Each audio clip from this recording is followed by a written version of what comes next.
Today I want to tell you a story that I like to call David and Goliath, the sequel.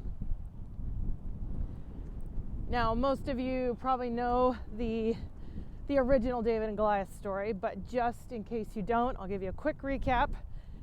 And that is that David, the shepherd boy in Israel, was anointed at a young age to be king. He was probably 12 or 14 years old when he was anointed king, anointed to be the next king of Israel. Now, he ended up a few years later, when there was quite a battle when Goliath took on the country.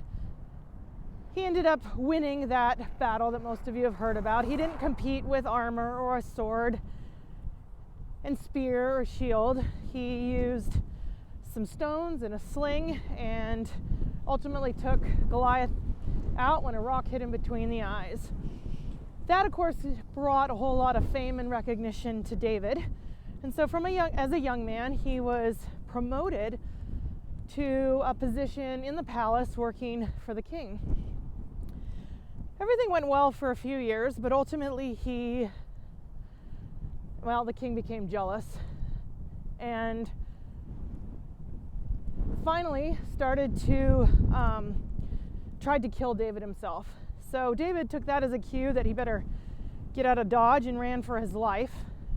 He ended up living in some caves, and this is the part of the story, of course, most people don't know. They know the David and Goliath story and how David beat Goliath, but don't know the rest of the story. So here's the rest of the story, and I want you to hold it with an open mind.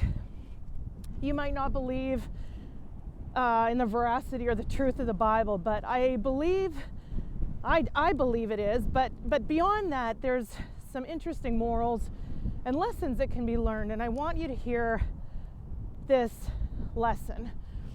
And that is that David, he was basically a fugitive. The king was hunting him like a dog for years and years and years. And so David lived in caves. And as you can imagine, if you've ever been in a cave, they're pretty cold, wet, damp, or dark, damp, things like that. And not an ideal place to live. But David found himself living in caves, running for his life. And somewhere along the way, he started to attract a band of men to him and other people. Later, those men would, along with David, be known as the mighty men. But at the time, they were basically just discontented, in debt, and distressed. That was the lot of them. But over time, about 300 men were drawn to David. And where the story really gets interesting to me is there was a turn of events. David, had been anointed king and essentially told that he would be one day king, but nothing was coming to pass like he had imagined or hoped. He, in fact, probably had a worse life for having that target on him. It felt like a target on his back, and now he was being hunted like a dog. But he and his men were off one day doing something. I don't know where they were, but when they came home, him and a few of these 100 men came back. Of course, by this time, this group had grown to quite a number. And when they came back to their homes, wherever they were hiding out in the mountains, they weren't living in caves, I guess, at that time, or a whole bunch of caves. But they found that all their homes had been burned to the ground. Their wives and children had been stolen, and all their other possessions. And the story is written, and it says that David and his men wept until they could weep no more. And then it got worse. It went from bad to worse, as things in life many times do. And David's men talked of stoning him. Now, things are bad when your best friends are trying to kill you, and things have gone from bad to worse. So there's this pivotal point in the story where it says that David encouraged himself in the Lord, and then a moment later it says that the men and him went off. He must have persuaded them, But they ran after the bad guys that had done all this. And they ran and ran for 3 days. They ran so hard and so fast and so long that 100 of them could not continue to run. And so they ended up being left behind at a river. The other men ran on, found the enemy, did battle, won back their women and children and their vital possessions. And what is so beautiful to me about that story is in that moment that it says that David,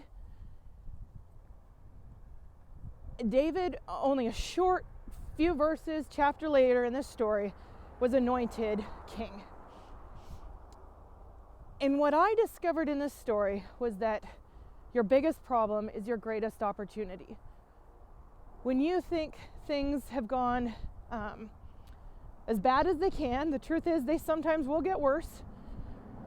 But in that low place, if you can transform the circumstances, and if you can look at them in a new light, if you can become the person and rise to the occasion to be the person that you need to be in that moment, you will see your life completely transform.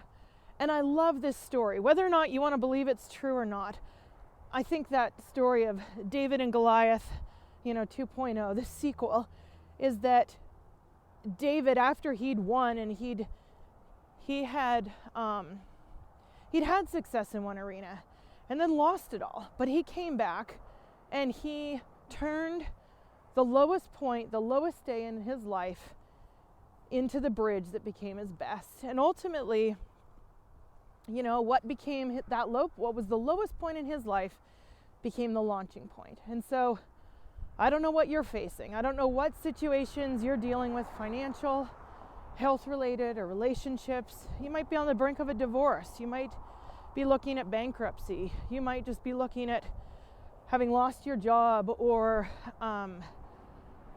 some other really, really tough situation. And maybe you're the only one that knows it. You've kept it to yourself. But I want to encourage you today to begin to look at that problem and look and believe that there could be something great in it. And the thing that I have learned to do is to ask myself, how could this be the best thing that happened to me? What can I do today so that I could look back on this and be so grateful for this experience in my life? When we had our fire, that was how my husband and I encouraged each other. We stood looking at most everything we owned burning to the ground 5 years ago. It was literally, I think it was 3 days before Christmas. And we encouraged each other, saying, no matter what happens here, we are going to look back on this day and say this was one of the best things that happened to us. We wouldn't wish it on anyone else, but we are going to make this become one of the best things that happened to us. And we have used that. We used that situation to transform our lives. So I encourage you today, whatever you're doing, to find the gold in your situation.